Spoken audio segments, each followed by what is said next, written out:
So I am going to give you a bit of a garden update today, and I've just got a couple of little jobs I need to do first, but I also want to kind of explain why there's not really been any garden updates recently, because the weather has been terrible.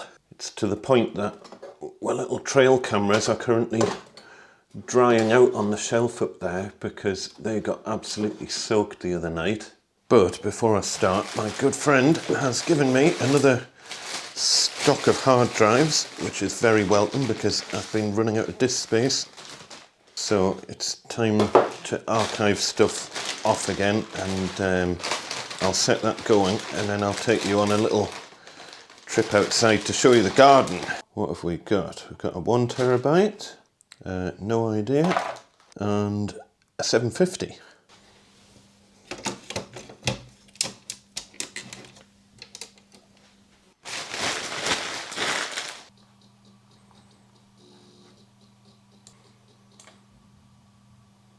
Right, we'll leave that going. So, this is a very typical day at the moment in the Mac household, and you will notice it is just dark and dreary and rainy outside. The kids are still in bed. I've had a couple of late nights recently, figured we'd let them have a bit of a lie-in. Cats are sleeping, and I best grab a brolly and a hoodie. It's August. I've never known anything like it. July pretty much didn't stop raining. We had a gorgeous June, and we thought, wow, if we're getting an early summer and this is what June's like, what's July and August going to be like? Well, the answer is, it's been awful. It's too rainy for Crocs. We're going to have to go down the boot route.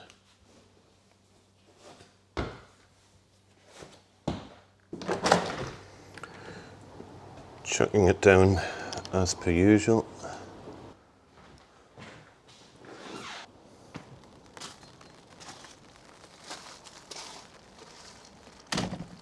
Oh, and by the way, another reason I haven't been able to make this video is because I've run out of hard disk space. So because of those hard drives that I've now got, I can free up some space and start recording again. But I know quite a few of you had asked in the comments for a bit of a garden update, kind of midsummer. Yeah, this is midsummer, folks. So the first issue that we've had is that we had some quite major brown spots appearing on the lawn, and most of them I've raked out, but I've left this little bit here to show you. And it was kind of pinky red fibrous bits of grass in amongst all the rest of the grass, but it really looked pretty bad. So checking my trusty lawn expert book from 1982, I believe the problem we've got is red thread disease, and the general solution, this says, is to feed your lawn in spring or summer every year, blah blah blah, and that you should treat it with benlate, apparently. Well, I'm pretty sure benlate has been banned. So literally all I've done, and as I say, it's the beginning of August now, and I put one application down of powdered granular fertiliser, and I did that on the one day that it hasn't been raining in the last month, and yeah, the grass has started growing like crazy. You can kind of see where I've put the fertiliser. I just put it down really quickly just to try and address this red thread disease issue, and it seems to have fixed it, but you can see the grass is pretty long now. It's probably coming on for 6 inches tall in the longest bit, so it could really do with a cut, but as I say, it's just been biblical rain every day, so we can't cut the grass at the moment.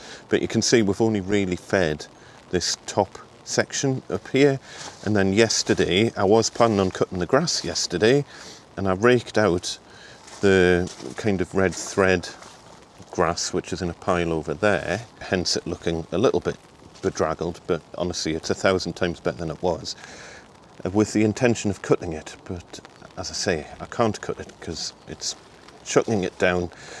But anyway, that's going to have to wait for a few days because I don't think it's going to stop raining. Well, there's just no sign of it stopping raining. Look at this. So today, rain all day. Thursday, rainy. Friday apparently isn't rainy, although we'll see. Famous last words. Saturday ain't looking great. Sunday, sunny, rainy. We'll see. Monday, Tuesday next week, maybe. It's funny, we were down in Fairford for the Air to 2, our annual camping trip to the big air show down there. And honestly, I've never seen anything like it. I've seen shots of Glastonbury that aren't as bad as what the mud was like down at Fairford. Bless them. They managed to sort it out at the campsite as well. So yeah, well done everyone involved. But I honestly thought the air show would get cancelled, but they managed to plough on through and it was brilliant. We had a great time. But man, the mud, oh, it was biblical. But you can see where I've fed up to. I kind of fed up to around here. The plan was to do the rest of the garden if that worked, but obviously I can't do the rest of the garden because it's too wet. One of the interesting things as well is that when I was raking out the dead grass, a whole load of sawdust came out with it, and if I remember rightly, I'd cut quite a lot of wood on the grass around this area, and I think that might be what's caused the red thread disease. I think it's just kind of, it's choked the soil and disease has formed as a result. So yeah, there's a bit of a lesson learned. If you are going to cut wood on your lawn, try and get as much of the sawdust off the lawn as possible, because yeah, that red thread disease started in the exact areas where I'd been cutting wood and just kind of didn't properly remove the sawdust. But yeah, it's fine. The grass is happy. There's weed patches and things. Look, what's this? Clover trying to come through. I don't really care. I'm not getting too precious about stuff like that. In general, the grass is pretty good. It could do with a feed up that top end. So if you're not aware and you're wondering who this random bloke is, we bought this house a couple of years ago. It was absolutely dilapidated. The garden was a completely overgrown wilderness, and we're kind of just getting up to the point where most of the main house renovation is done and we can kind of get on with the garden. And we've really been looking forward to getting on with the garden this year, to be honest, but as I say, that ain't gonna happen with the way things are at the moment and the weather. But what we have managed to do is get a lot of the structural planting done, so we're not particularly bothered.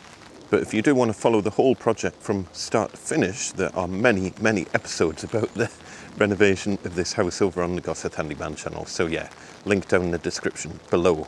Just trust me when I say the garden didn't look like this when we bought it. It's taken a lot of work, and at the moment it's still a bit of a blank canvas. Very early days. We're only 2 years in. About a year ago I would be standing on mud right now. But for now, what I'll do, I'll give you a quick guided tour of what we have done. But honestly, we're kind of at a stage where we just need to let stuff grow a little bit. I can't get on with any of the structural jobs because the weather's been too bad. I can't get on with the decking or anything, but you know, what's the point in laying brand new decking ready for winter? It's now getting to the point that we might have to just put the decking project off until next year, because by the time we get a spell of weather that's dry, you know, we're going to be into September soon. But anyway, the gravel's fine. We don't have a particular problem with that. This, by the way, around here, do you remember all the cuttings that we took? Video on the main channel a while back, those cuttings. I've potted them all out and they're doing quite happy. That's rosemary and lavender, I think, down there. We've got the rose bush in the corner there. All of the clematis and things have happily started growing up the fence, so they should do great. There's clematis planted all over the place, and that's one thing. With all the rain, everything's generally growing, you know, crazily quickly. I mean, look at this lilac. Is this trying to have a second flower? No, it's not. I thought I saw a purple bit on there and I thought it was trying to go into flower for a second time, but it's not.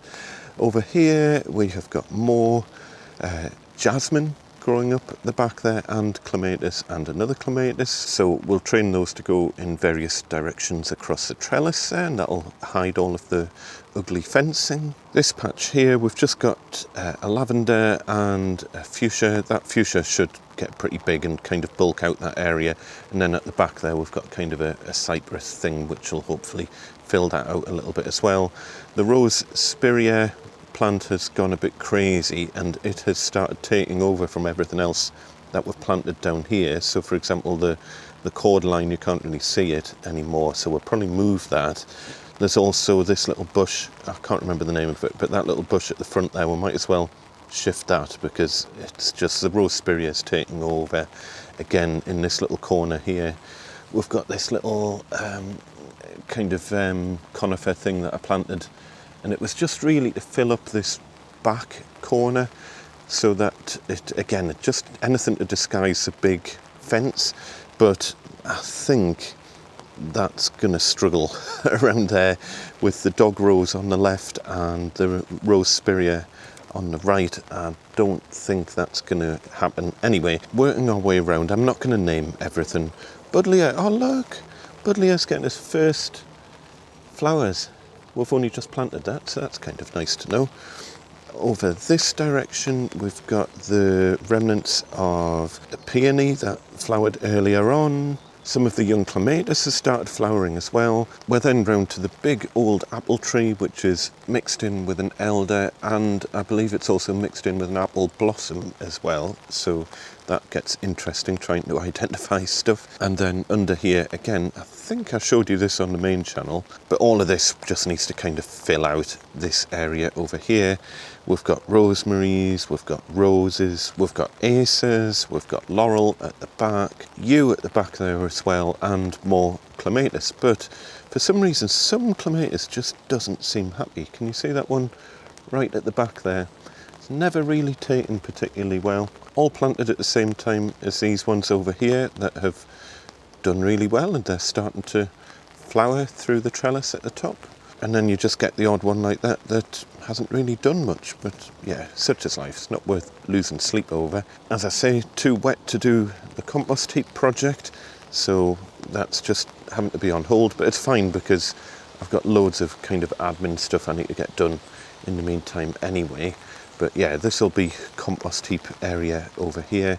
I transplanted the azalea from that corner because it seemed a bit kind of hidden away, so I've moved that azalea over to there and then put a rosemary in that corner instead, so you can actually see the azalea now. And then, as I've mentioned before, these privets here and the pyracantha will eventually form a bit of hedging to disguise where the compost heaps will go, kind of here-ish.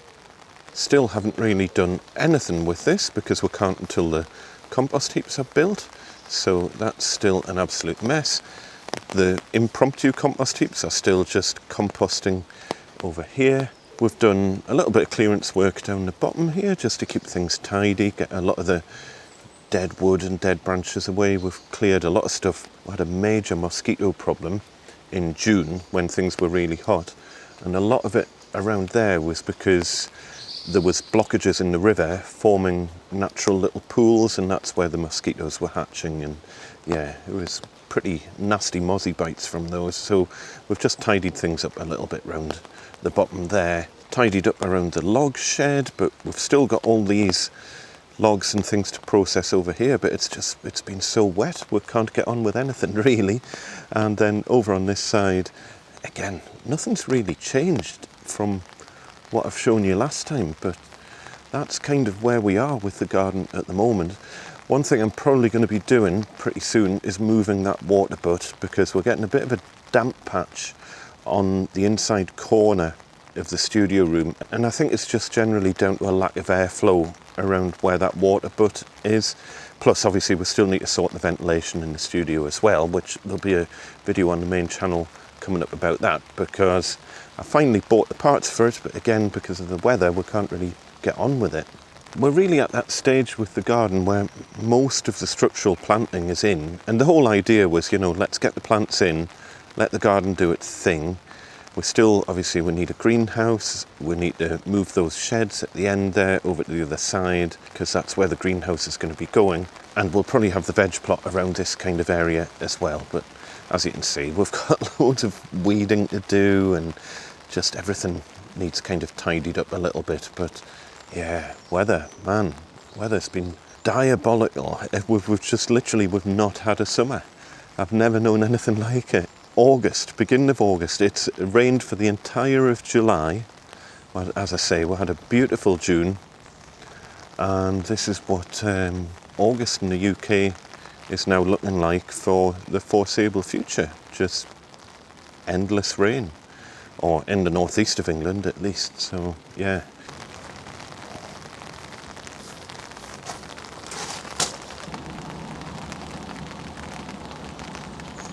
So not a lot to report really, but I will keep you updated on bits and pieces around the garden once the weather clears up, and then hopefully we can get on with some of the other projects as well. But there's still loads to come on the main Gosforth Handyman channel. I still have a massive editing backlog over there, so don't panic, there's going to be plenty of stuff, and there's some extra wildlife camera footage to show you as well, which we'll save that for next time. Every time I've put the cameras out, it's been raining so much, I think most wildlife has just kind of gone into early hibernation.